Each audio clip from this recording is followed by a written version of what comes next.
Good afternoon everybody. Today I am taking a class regarding constructor and destructor. Okay, constructor and destructor are very important concept in any of the object oriented language. Okay, it will come in Python, it will come in C++, it will come in Java. Okay, this is a very important concept in object oriented language. Okay, actually what is constructor? Constructors are used to initialize the value. Okay, initialize the value for a given object.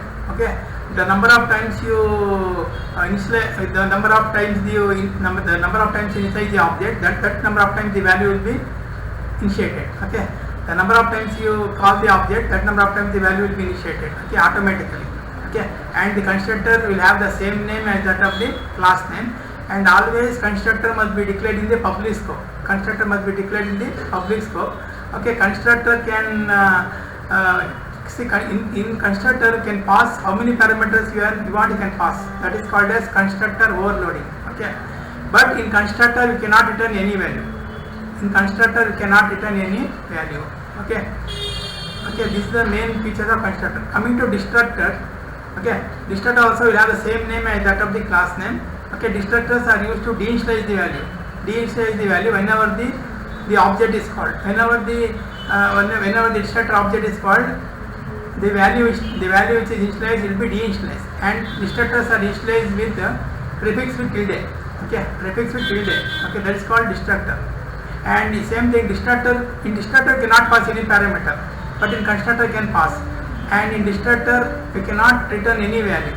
Okay, we cannot return any value, but even in constructor we cannot return any value. Like that, these are the main features of constructor and destructor. Now I will show you one program regarding constructor. I will go to their C++. Okay, I show you one program. That is how the constructor will work. Okay, how the constructor will work. See this program, simple program. This is for adding the sum of two numbers using constructor. Okay, I am using class and object. Okay, always constructor must be declared in public, and constructor will have the same name as that of the class name with open and close parentheses. This is class and this is constructor, and constructors are used to initialize the value, and initialize the value as 10 and 20. Then C is for adding the result. Okay, now what I am doing here, in the main function the object is called. Whenever the object is called, automatically the values are initialized. Okay, the number of objects you invoke, that number of values will be initialized automatically. Okay, see, this is the use of constructor. Now I will run the program. I will go to execute, compile and run. Now see, showing the value as sum as 30. Okay, this is the program for constructor. Now suppose if I want to use both constructor and destructor. Okay, I will show you another program. Okay, I will go to constructor and destructor.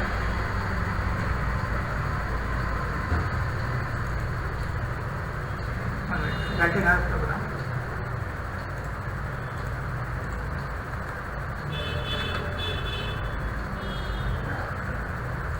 See here. In this case, here what I am doing, I am using both constructor and destructor. Okay, I am using class marks, I am using the subject 2 marks, maths and science. Okay, always the constructor must be declared in public scope. These are called class specifiers, private, public and protected. Okay, and same class I am calling here. This is called constructor. Constructors are used for initialize value. Either you can initialize the value or you can initialize the statement. And same thing I am calling destructor. Destructor always is prefixed with tilde. Destructors are used to deinitialize the object. Now in the main function what I am doing, I am calling both constructor and destructor. Okay, I am using two objects, M1 and M2. Here I am calling the constructor and destructor by using two objects. Okay, M1 and M2. Now if I run this program, see, observe here. If I run this program here, see here. Now here what is happening? It's calling the constructor first.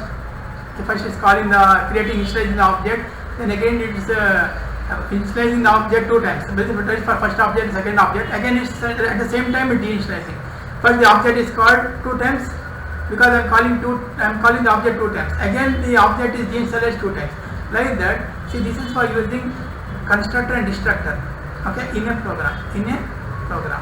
Okay, like that I will show one more program. I will show you one more program regarding constructor and destructor. Okay, now see here. See this program. Here also I am using same class name, but I am using function here. Okay, here I am using constructor and destructor. I am using function, and in this function I am passing the parameter length. Okay, I am using set length and get length. And one is for in get length I am printing the result. In set length I am passing the parameter. So first I am declaring here. Then here I am telling private. Okay, private means I want to make it public. Okay, now usually in the previous class I told scope partition operators for making the private member as public. Okay, now I'm using scope partition operator for calling this variable outside the class. Okay, now see, I'm telling line. I'm calling class with the function. Here I'm telling void. Void means I'm not passing any parameter. First I'm creating an object. This is for constructor. Same thing I'm using for destructor. Then what I'm doing, I'm calling one class with the constructor and class with the destructor. Again I'm calling class with the function. Class with the function. And here this is the what I have declared. One with the parameter. I'm initializing value, and one with the result. Okay.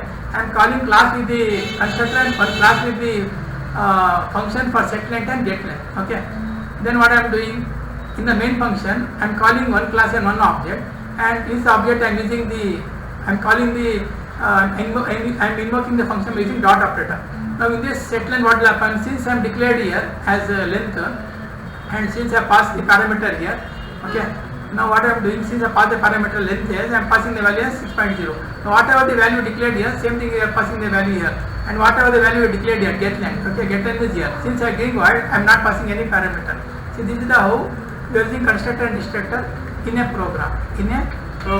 Okay, now see this program. This is for writing both constructor and destructor. Now I'll run this program. I'll go to execute, compile and run. Now see, this is the object is created, and again at the same time object is deinitialized. Destructors are used for deinitializing, objects are used for initializing. That's the difference between constructor and destructor. Okay, thank you.